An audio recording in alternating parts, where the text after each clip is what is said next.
Hi, this is Pete with Wrap My Spyder. Today we're going to show you a video on how to apply our saddlebag protection kit. This would apply to the Can-Am Spyder F3 limited and touring models. So let's get started. Of course, we want to cover surface prep briefly. You always want to make sure that your bike is warm and dry and in a controlled environment whenever you're applying our wrapping film products. We don't recommend that you apply these products outside where the wind and dust could have an impact on your final results of your application. So we're in a controlled environment. We are 65 degrees or above recommended application temperature for all products. That's really important so that you get the right type of adhesion. So please keep that in mind. For surface prep, of course, you're going to wash the surface area, make sure that it's clean and dry, it's not dripping any water, and then final surface prep before you apply your products is going to be, of course, the 70% rubbing alcohol and kitchen paper towel. We don't recommend that you use shop towels or rags because those could have detergents or other products on it that could inhibit the adhesion of the vinyl products to the surface of the bike. So please keep that in mind. You'll always receive with your F3 saddlebag kit, whether it's paint protection or a vinyl colored product, application schematic, which helps you to understand the sequence in which you're going to apply the panels. This particular kit comes in 4 pieces, as you see, 1, 2, 3, 4, and we recommend that this is the order in which you apply your products. So the first piece that you would be putting on for your F3 saddlebag protection kit would be the largest piece, which is up here at the top, closest to the seat. Now this is pre-shaped to make application easier. It comes in 4 pieces because most folks who are buying this product have never applied vinyl products and or our Expel paint protection film, so we were trying to make it as user-friendly as possible to apply for first-time users. So you're going to position the panel to fit within the body lines. You can use the top leading edge as your guide. Most of the time, if you're getting a colored vinyl product, this is going to come with top transfer tape on it to help make it more rigid and easier to work with. If I was doing this myself in the shop, I would do it without transfer tape because it's a little bit easier for alignment and if you choose to do an overlap. But again, because most folks are first-time users, we're going to do it with the transfer tape, so that's how we wanted to show you this video. So you're going to do a vertical center hinge, like the majority of our products that you're applying. This helps secure it in place. It holds it from twisting left or right.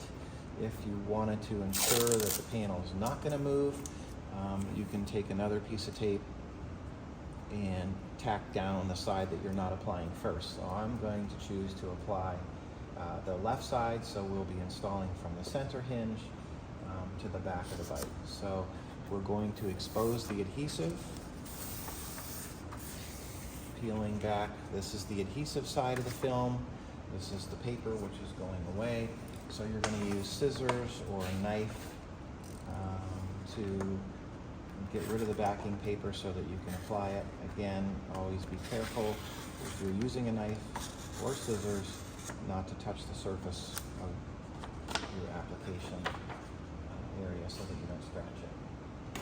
So now we have the backing paper is cut away, so we can start our install. So you're going to want to hover your pattern over top of the application surface, and then starting in the middle of the first piece, working to the outside as you let it fall into place. And it will fall into place as you work your way down.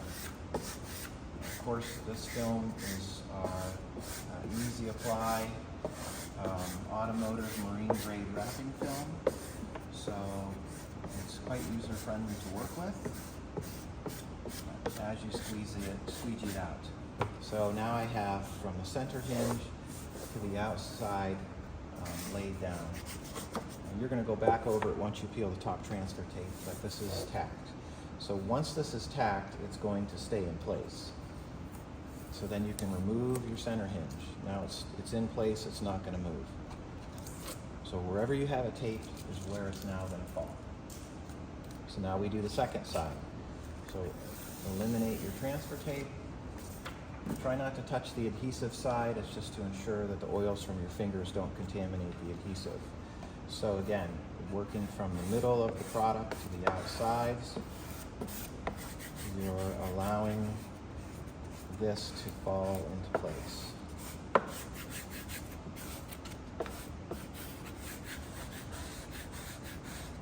And you're squeegeeing from your center to the outside.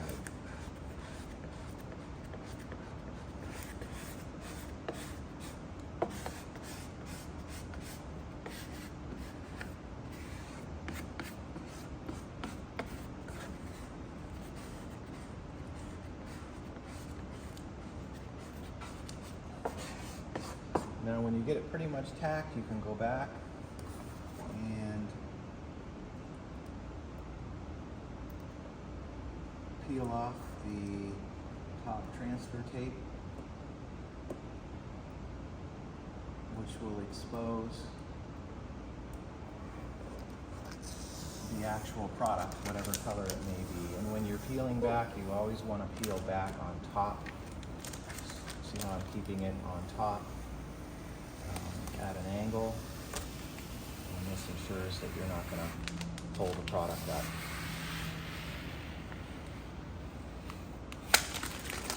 Now if you have little fingers along the edge, that's perfectly fine because you can use your squeegee to re-secure over top.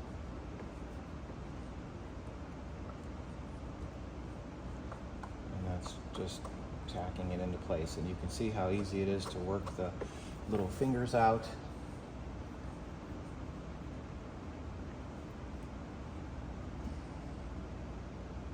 Going over top of the material till it's into position. Now I do have wax on my surface, so because this is not staying, so we didn't want to get it too sticky. So that would be the panel 1. Then you would move to the next panel, which is panel 2. And that's on the sheet. It will have a number on the back of the panel 2 as well to help you identify what the next piece is. But by the shape, it's pretty easy to figure out what's next. So positioning wise again,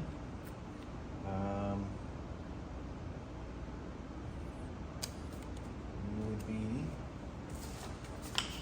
I'm so used to working with raw material, I took the back end paper off. You're going to do the same thing. Again, if I was putting this on by myself, I would expose it and just set it into place because wrapping film is so repositionable and easy to use that we don't have to hinge, but I want to show you the hinge because, again, most folks aren't familiar with working with this film, and this is the safest way to do it. Okay, there's our center hinge, our backing paper. So you want to align it so you have just a hair overlap. You can put it on so that there is a slight gap. Totally, your choice on something like that. So we have it in position.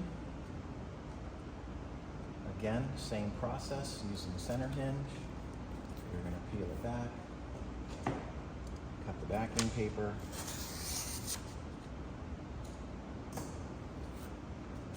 using your overlapping strokes from center to outsides.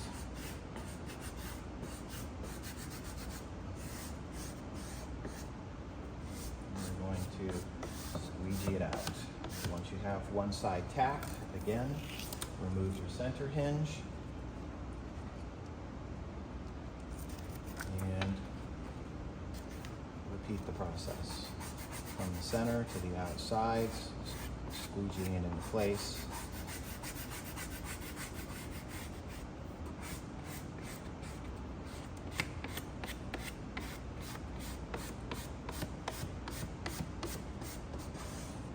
Okay. Once you get it basically tacked down and squeegeed out, you're going to expose the surface of the product.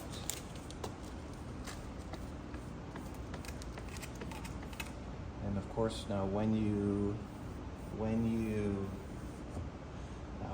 get your final here, we always recommend that you're going to warm this, and you would want to, of course, warm that seam where your overlap is. It's a subtle seam. It falls on a body line. It will basically disappear, as you can see in the video. Okay, doing great. Now, again, if you're following the order, let me reposition for visibility purposes. If you're following the order in which the instructions say,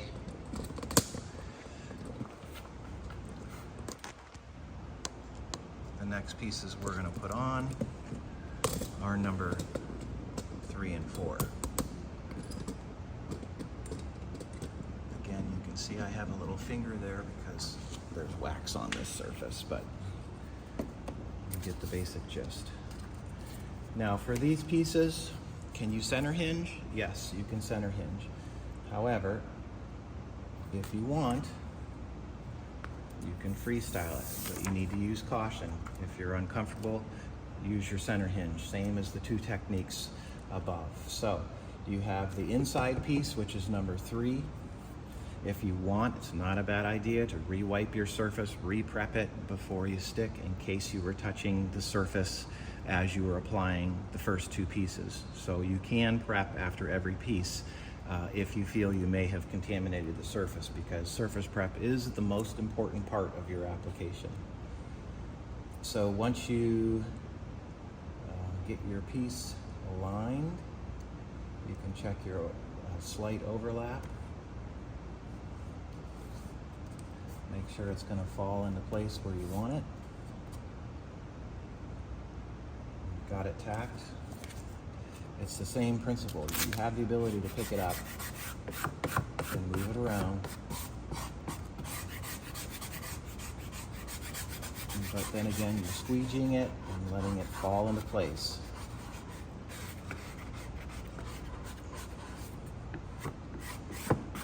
Paint protection is basically exactly the same, except you have no transfer tape and you're going to be applying it wet.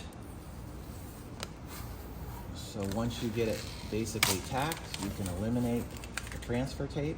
You have the ability to pick it up and reposition it. You can also give it a little stretch if you want it to fall a little differently than the way it's falling. And then just, you're going to work your way, work this film into position. There it is. Okay? And again, you could go over these seams with heat. Then we have our final piece, which is going to be number 4. Again, I'm going to choose to hover it into place. You can use your center hinge if you're more comfortable with that. Find your overlap, tack it in place, make sure it's going to overlap all the way down. Once you have it the way you like it, again, use your squeegee.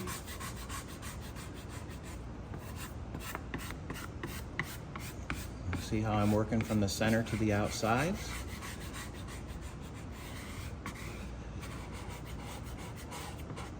And again, around the corner and down out towards those edges. Once you have it pretty much tacked, you're going to go back and peel, top transfer tape,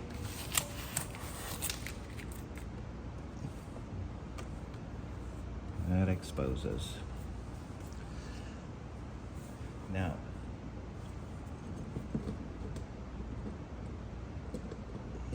this gives you basic application techniques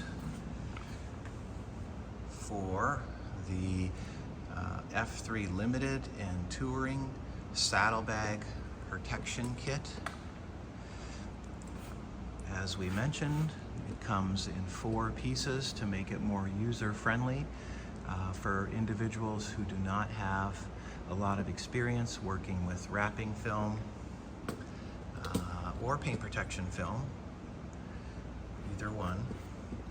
But you know how those saddlebags get kicked, and so this is a great way to help protect them and also change up the look of your F3, whether it be a limited or touring. So this is Pete with wrapmyspyder.com. I want to thank you for taking a few moments to watch our application video of our Can-Am Spyder F3 Limited and Touring 4-piece saddlebag protection kit.